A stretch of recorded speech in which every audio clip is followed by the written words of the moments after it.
This is the North American service of Radio Moscow, broadcasting on 17.70, 15.45, 15.42, 15.14, 12.05, 9.87, 9.76, 9.72, 9.70, 7.32, 7.18, 7.15, 7.11, and 6.11 megahertz.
This is Radio Moscow.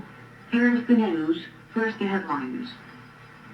The Political Bureau of the Soviet Communist Party Central Committee has discussed practical issues of the country's home and foreign policy.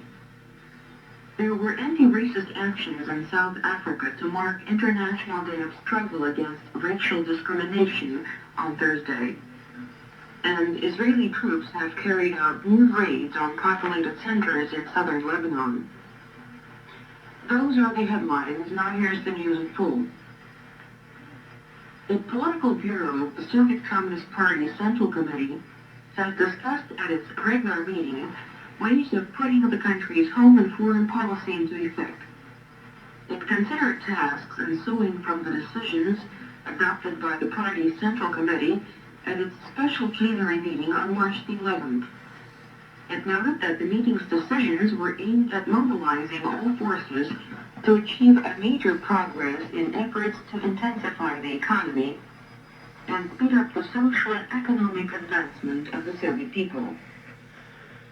The meeting specifically stressed the need for greater labor, state, and party discipline, and for firm actions against any manifestation of sham efficiency, irresponsibility, and everything that is against the socialist norms of life. On foreign policy, the Soviet Communist Party and government will, as before, take care of and strengthen in every way the close friendship with its allies and give priority to the socialist countries in foreign affairs.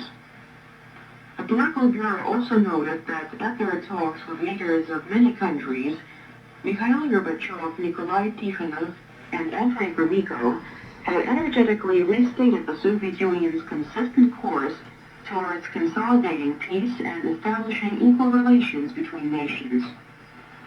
The Political Bureau emphasized the need for multiplying and accelerating efforts to prevent an arms race in space and stop it on Earth. It's precisely towards this end that the Soviet Union will apply its efforts at the Soviet-American talks that have just started in Geneva.